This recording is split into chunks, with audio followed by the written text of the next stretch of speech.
Come on. We'll get back to that. With me tonight is Jonathan from the Guides. You go by Jonathan or John? Jonathan. Jonathan. Yep. So it was Sour Mash, Mr. Mayhem, and Six Gun Sally, Sitting Pretty were the songs that we started the show off with. So this is like, this one is a show that's been coming for a long time because you and I first discussed it at a oh wow, it was at the Hard Rock in person. Yep. Um, Yep. It was around Halloween 2023, somewhere around then. yeah. Early on, it's our first year that we were active. It was why am I blanking on the band names? Theriaca was there, and Neverwake. Neverwake. Yep. Yeah. I can't remember. I feel like there was another band. Doesn't matter. I don't know. That feels like a long time ago, and it kind of was, but Yeah.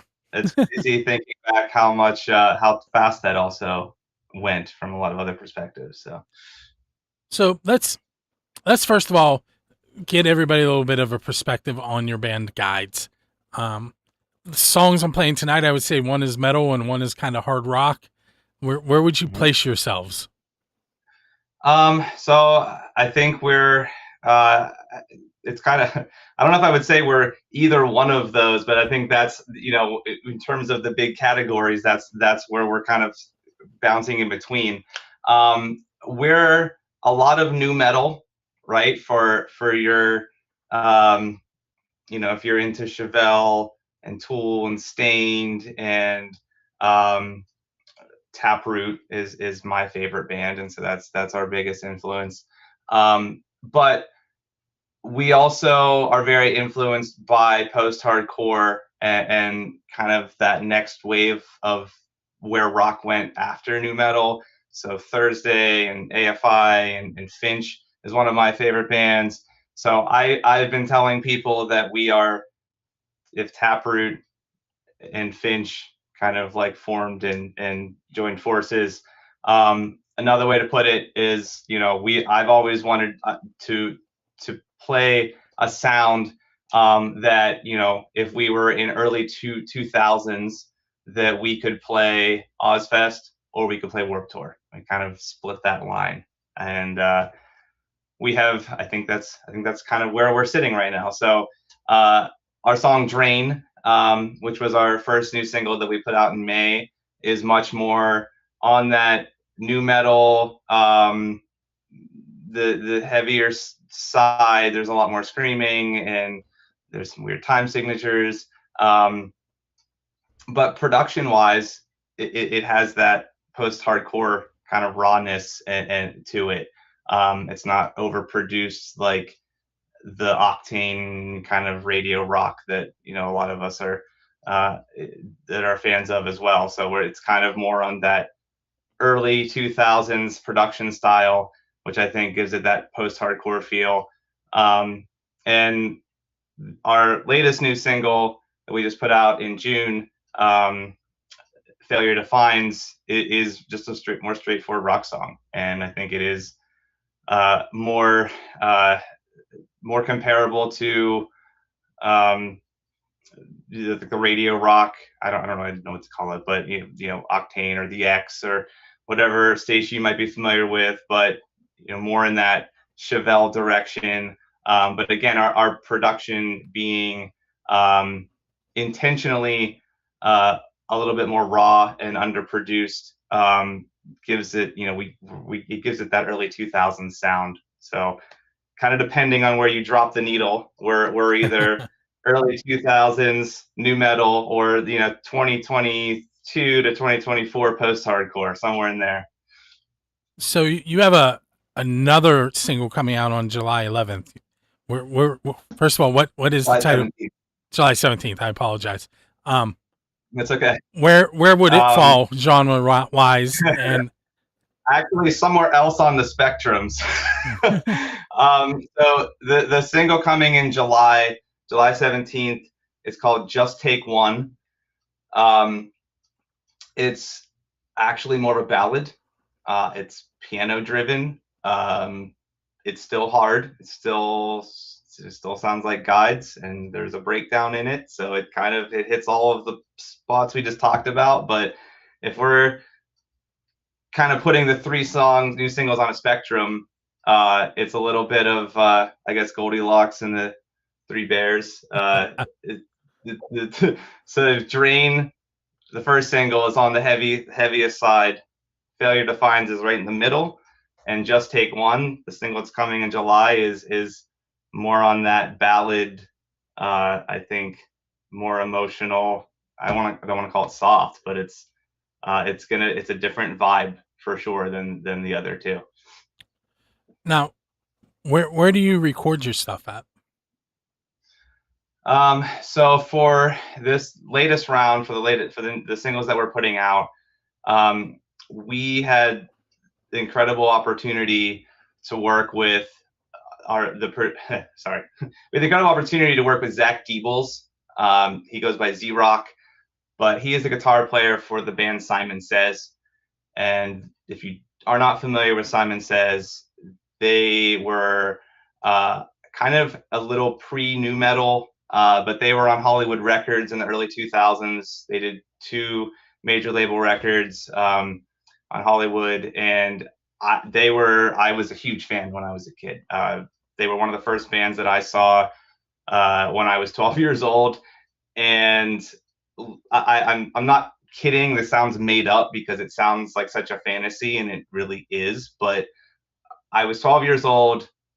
I had been to another show. I saw Family Values '99.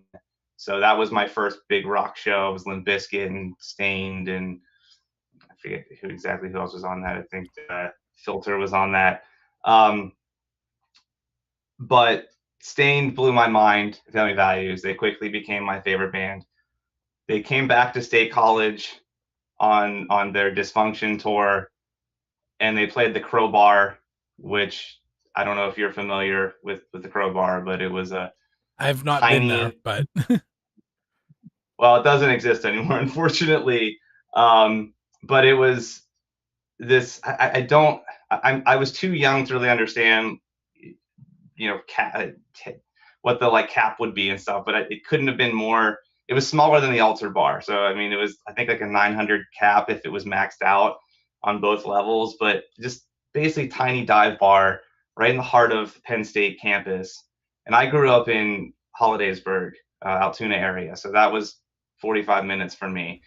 And at the height of nu metal being, mainstream, all of those bands were coming. They were bringing them to the Crowbar and State College. So Stained came, and right while as they were breaking out, and my sister and her boyfriend took me, and I had no business being. It was a school night. I had no business being in this place, and I got to see Stained, and Simon Says was the opener, and getting to like I still remember the moment that they came on stage and started playing, and it blew my mind. Like it was the moment that I was like, this is what I want to do when I grow up.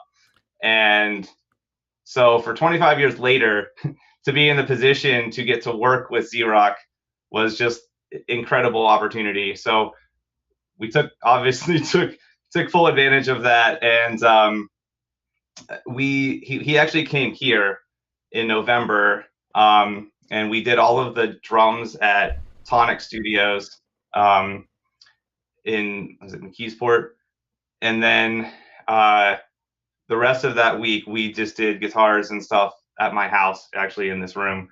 And then he came back in December, and we did vocals here in my home studio. So it was a combination of Tonic and here, and then Z-Rock engineered all of it and took it back with him to his studio in Sacramento and did all of the editing and putting it together. And then we had Matt Thomas from Ashtone Audio in Sacramento. He did all the mixing and mastering.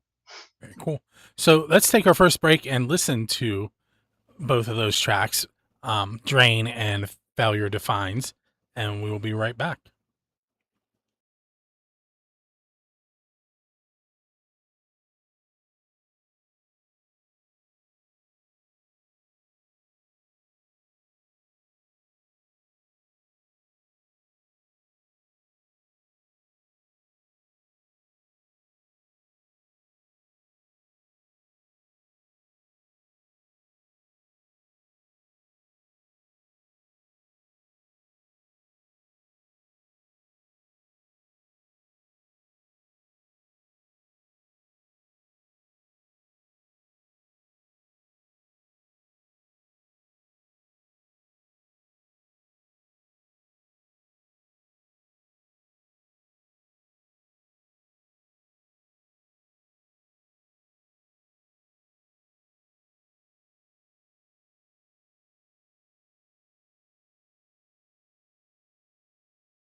either. I was on it. Hey, it's Bill. You are tuned in to episode 833 of the Pennsylvania Rock Show. With me is Jonathan from Guides. Is it? I say the, but then I know like the band's name is Guides, right? It's Guide. I'm quirky about stuff like that because like the Pennsylvania Rock Show, I don't capitalize the, and it should be capitalized, but I purposely don't, and I want to make sure that I get things right. I'm very picky about it as well. So Guides, all caps, right? So if you're writing it out, if it's not the logo, it's always all caps. And so it bothers me when I see it out there and it's not all caps.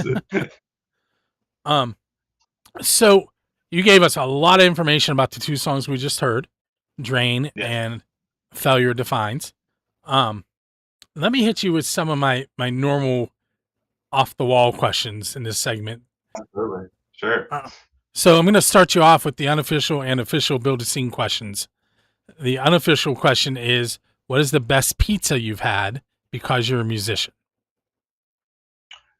Because I'm a musician. What's the best pizza I've had because I'm a musician? So recording session, at a gig, on your way to or from a gig, just music related.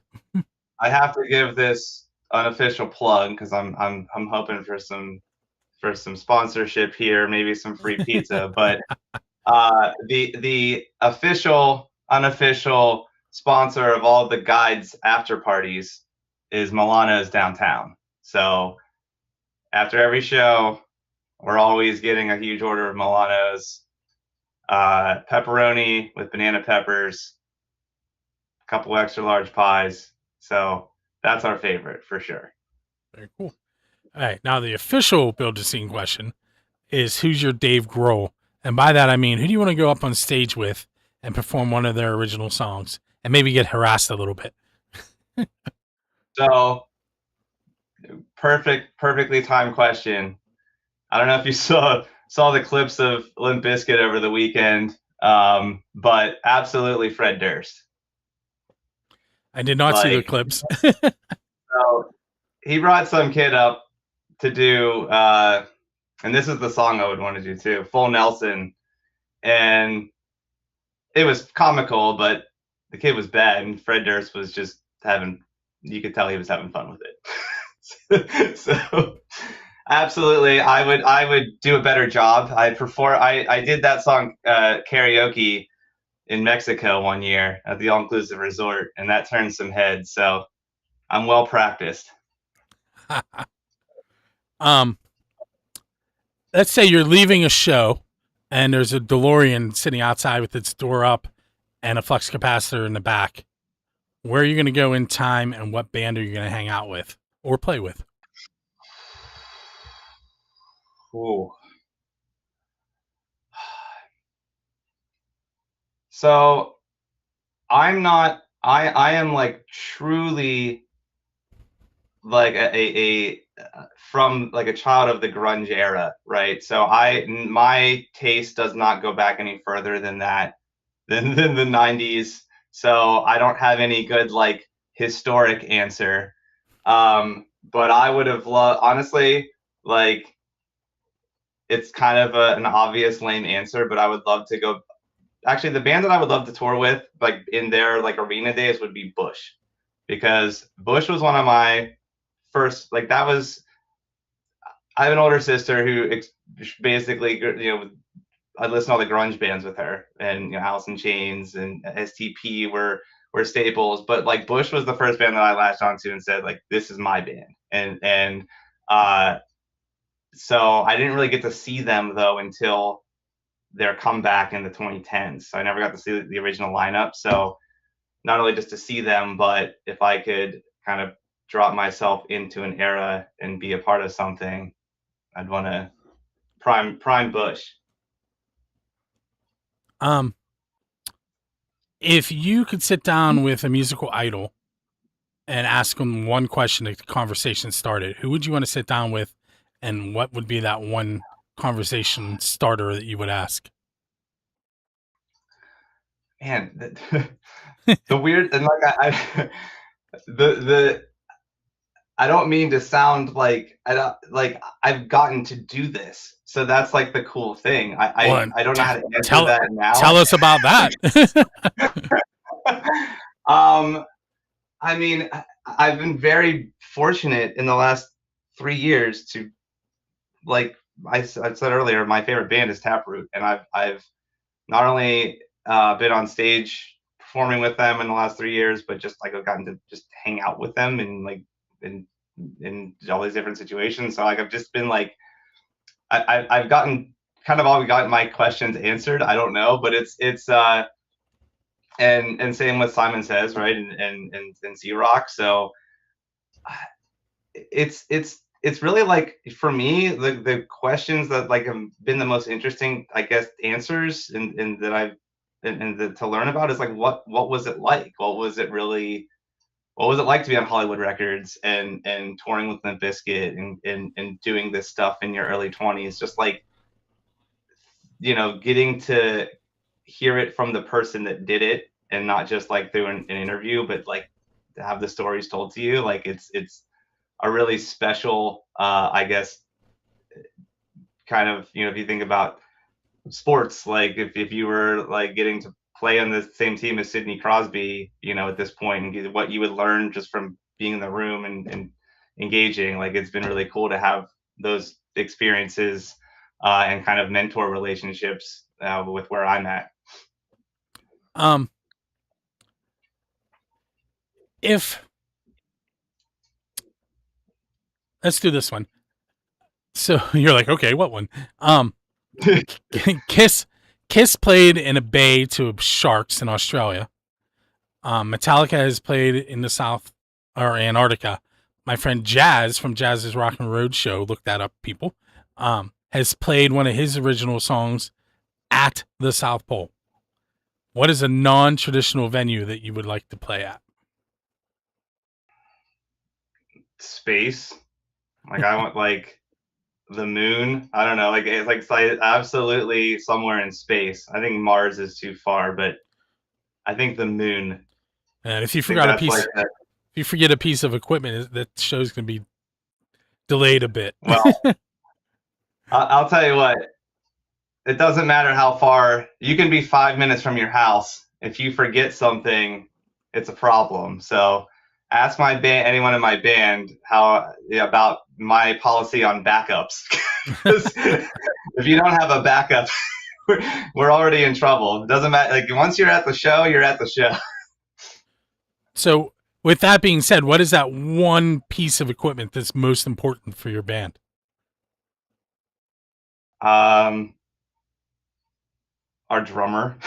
No, uh, so I mean, we're very much a live band, right? So we don't have we use tracks because we have stuff going on some of our songs that we don't have a keyboard on stage, but we don't rely on much in terms of assistance. So if we don't have either of our guitars or our drums, uh, we're in trouble. We don't really have any way to kind of reorient our show to get by without a main instrument. So they're all important. Again, I make everyone carry backups no matter where we go because we we don't really want to be without anything. We've learned that over the years. I joke about the drummer because we did go to a festival last year, and I won't name names, but uh, we were promised a back line on the stage we were on, and we get there and find out that there was no drum kit there. And it was the one time that was not it was uncharacteristic of us, but yeah, it was almost they found a drum kit, but it was almost Yeah. Okay. So we're gonna take our second break. I went a theme in this segment. We're gonna hear from 3 Leagues to Rome and Medusa's Disco. And the tracks are Blood in the Water and Blood and Honey. And we'll be right back.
It's Bill. We're back for segment number 3 of the Pennsylvania Rock Show featuring Jonathan from the band Guides.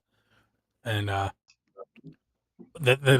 we have 2 more songs at the end, but I want to throw out there that we are going to play a Rain Z song, which Jonathan's wearing their shirt if you're watching the video.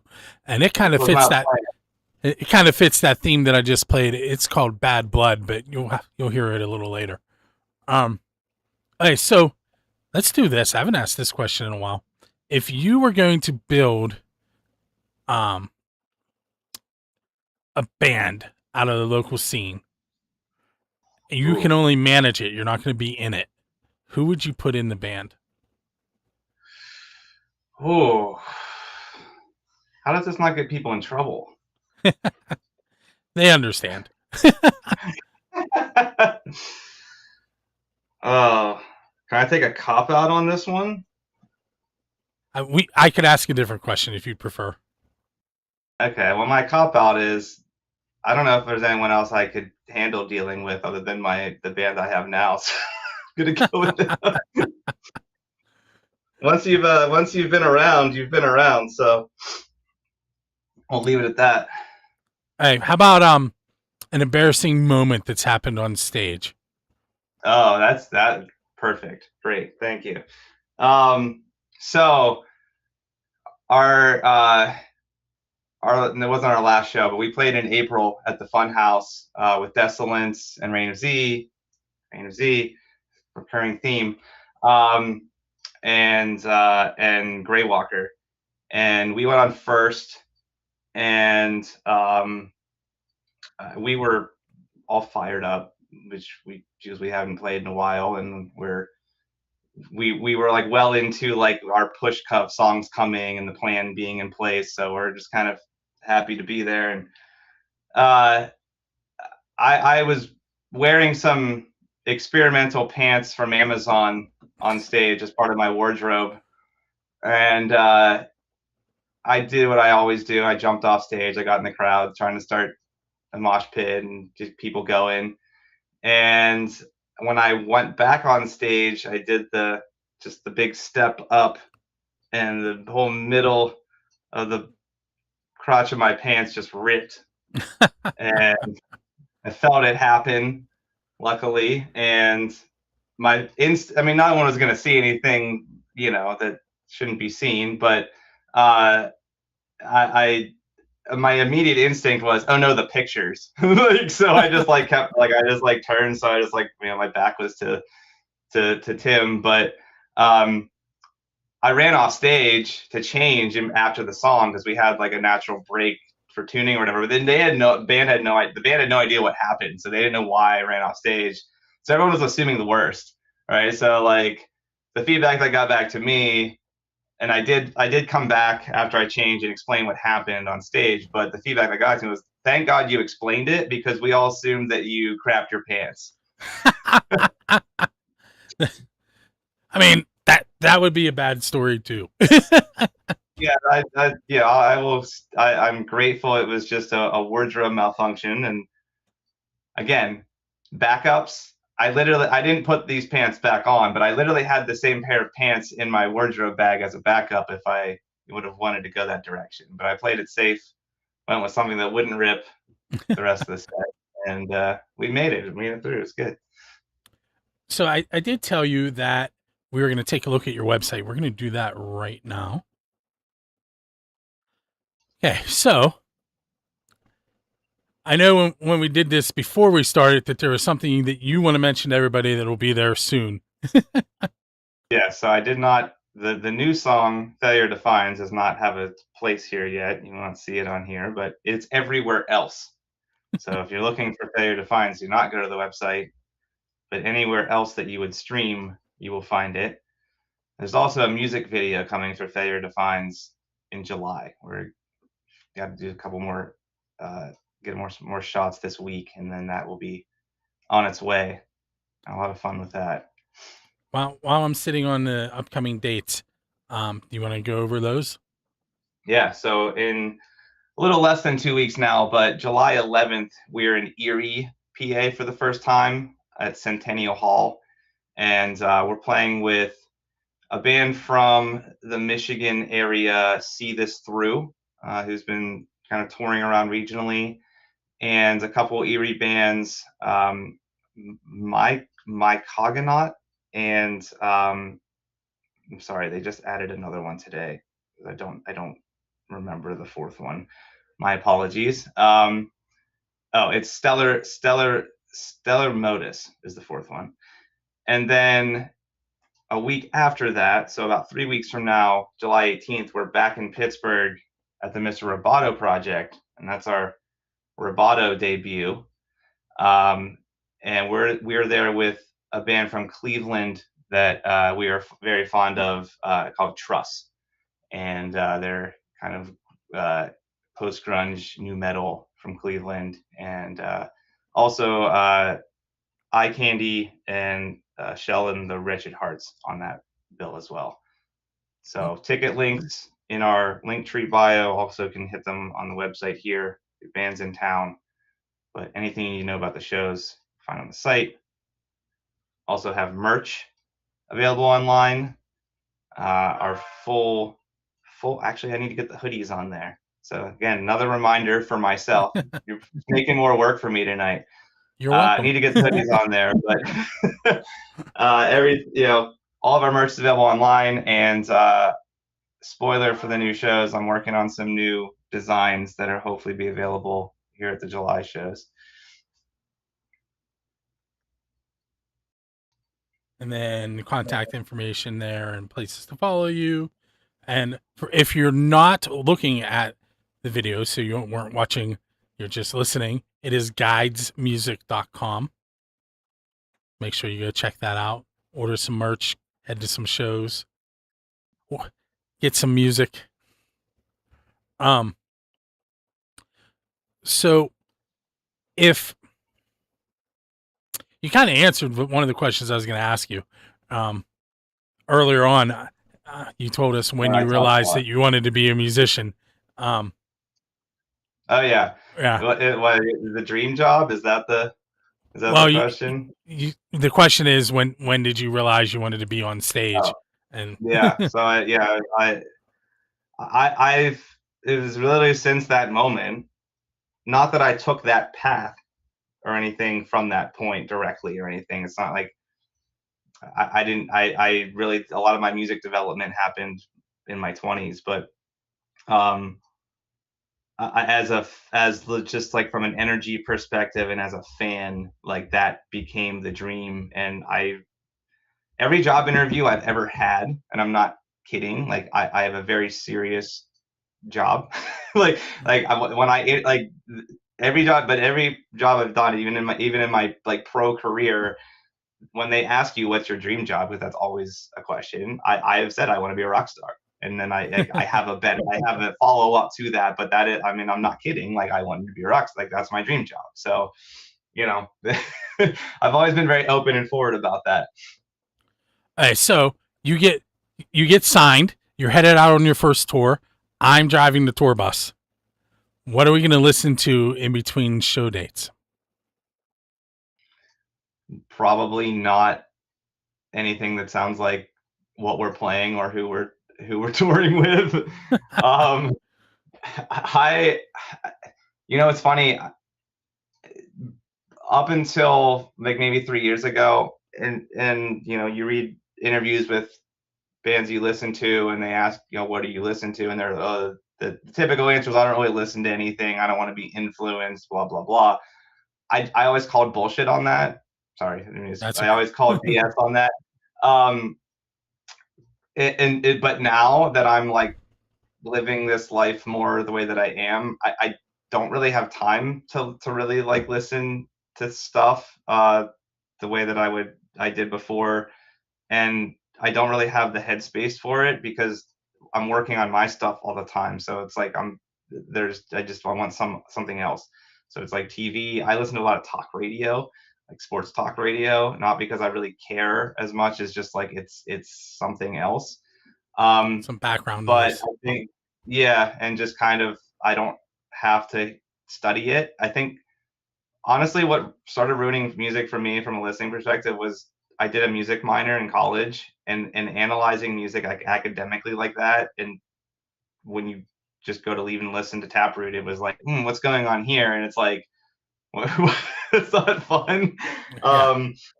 But no, I listen to a lot of like dark female fronted pop, like Banks and FK Twigs and Fanagram and stuff like that, like moody pop. So that's kind of my leisure listening, and I think it's just kind of different. Same kind of mood as like the rock that I listen to, but it's something else. Very cool. So that's actually our time. I want to thank you for hanging out with us today. Yeah, absolutely. Anytime. Hopefully sooner than it took to do the first Yes, time. yes. Um, so make sure you go to guidesmusic.com. I have two more tracks for you tonight. They are two bands that are going to be playing in Cleveland on July 10th with Lizzie Hale and another band called Maxzilla. We're going to hear Rain of Z, Bad Blood, and Storms Within, Not So Easy, right here on the Pennsylvania Rock Show.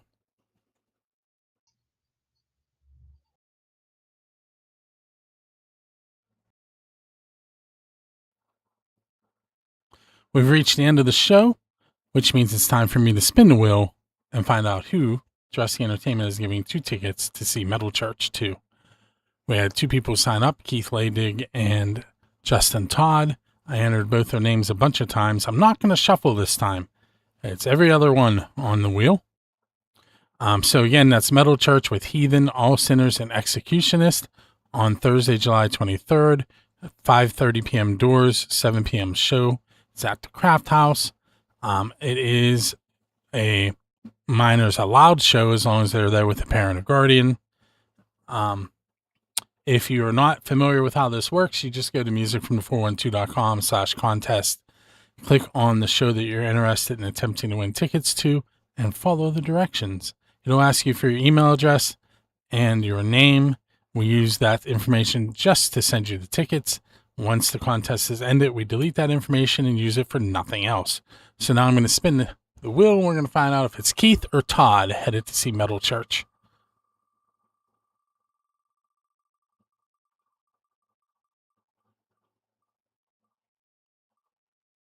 And the winner is Justin Todd. Look at me messing up his name. But anyway, Justin Todd, you have won tickets to see Metal Church. Keep an eye on your email. You'll be receiving one from me and then a follow-up email from Dressy Entertainment explaining how to get those tickets. Once again, make sure you tune in each and every Monday night for the Pennsylvania Rock Show here on Music from the 412.